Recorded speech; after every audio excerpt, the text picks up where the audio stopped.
ಧನ್ಯವಾದ ತಮ್ಮೆಲ್ಲ ಮಾಹಿತಿಗೆ. ಇನ್ನು ನೀಟ್ ಪರೀಕ್ಷೆಯ ಫಲಿತಾಂಶ ಪ್ರಕಟ ಆಗಿದೆ. ಮರುಪರೀಕ್ಷೆ ಆಗಿತ್ತಲ್ಲ, ಅದರ ಫಲಿತಾಂಶ 11,21,000 ಅಭ್ಯರ್ಥಿಗಳು ಅರ್ಹತೆ ಪಡೆದಿದ್ದಾರೆ.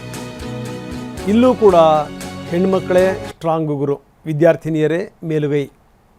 58% ವಿದ್ಯಾರ್ಥಿನಿಯರ ಅರ್ಹತೆ ಪಡೆದಿದ್ದಾರೆ. 58%.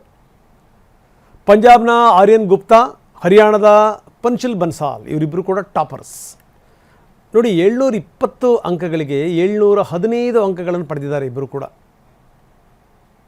ಏನು ತಮಾಷೆ ಸಂಗತಿನ? ಈ ಬಾರಿ ತುಂಬ ಟಫ್ ಇತ್ತು ಪರೀಕ್ಷೆ ಅನ್ನುವಂಥ ಮಾತನ್ನು ಹೇಳ್ತಾ ಇದ್ದರು. ಅದರಲ್ಲೂ ಕೂಡ ನೀಟಲ್ಲಿ ಮಕ್ಕಳು ಮಾಡಿರೋದು. ಇನ್ನು ಇನ್ನೊಂದು ಕಡೆಗೆ ಈ ವಾಂಗ್ಚುಕ್ ಅವರ ಉಪವಾಸ 25 ದಿನ ಕಾಲಿಟ್ಟಿದೆ. ಧರ್ಮೇಂದ್ರ ಪ್ರಧಾನ್ ರಾಜೀನಾಮೆ ಕೊಡಬೇಕು ಅನ್ನುವಂಥದ್ದು ಅವರ ಏಕೈಕ ಆಗ್ರಹ. ಈಗ ವಿಪಕ್ಷ ನಾಯಕರುಗಳು ಕೂಡ ಬಂದಿದ್ದಾರೆ. ದಯವಿಟ್ಟು ನಿಮ್ಮ ಉಪವಾಸವನ್ನು ವಾಪಸ್ ಪಡೀರಿ ಅಂತ ಮನವಿ ಮಾಡಿದ್ದಾರೆ. ಈಗಾಗಲೇ ವಾಂಗ್ಚುಕ್ 9 kg ತೂಕ ಇಳಿದಿದೆ ಅವ್ರದ್ದು.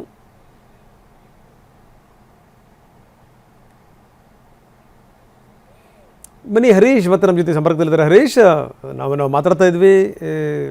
ನೋಡಿ, ಎಂಥ ಒಂದು ಸ್ಥಿತಿ ಅಂತಂದರೆ, ನೀಟ್ ಪರೀಕ್ಷೆಯ ರಿಸಲ್ಟ್ ಬಂದರೂ ಕೂಡ ಈ ವಾಂಗ್ಚುಕ್ ಅವರ ಉಪವಾಸ ಸತ್ಯಾಗ್ರಹ ಇನ್ನೂ ಕೂಡ ಮುಂದುವರೆದಿದೆ. ಈಗ ಕೋರ್ಟಿಗೆ ಏನೇನು ಹೇಳ್ತು ಸರ್ಕಾರ, ಕೋರ್ಟ್ ಯಾವ ರೀತಿ ಕಳವಳ ವ್ಯಕ್ತಪಡಿಸ್ತು, ಅದೆಲ್ಲವನ್ನೂ ಕೂಡ ನೋಡಿದ್ದೀವಿ. ಏನು ನಡೀತಾ ಇದೆ ಈಗ?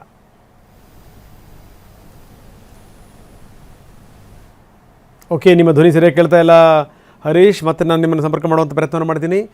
ಸೊ, ಸಚಿವ ಧರ್ಮೇಂದ್ರ ಪ್ರಧಾನ್ ರಾಜೀನಾಮೆ ಕೊಡಬೇಕು. ನೀಟ್ ಪರೀಕ್ಷೆಯಲ್ಲಿ ಇಷ್ಟೊಂದೆಲ್ಲ ಅವ್ಯವಹಾರಗಳಾಗಿದೆ. ಹೀಗಾಗಿ ಅವರು ಮಂತ್ರಿಯಾಗಿ ಮುಂದುವರಿಲಿಕ್ಕೆ ಅವರಿಗೆ ನೈತಿಕ ಹಕ್ಕಿಲ್ಲ.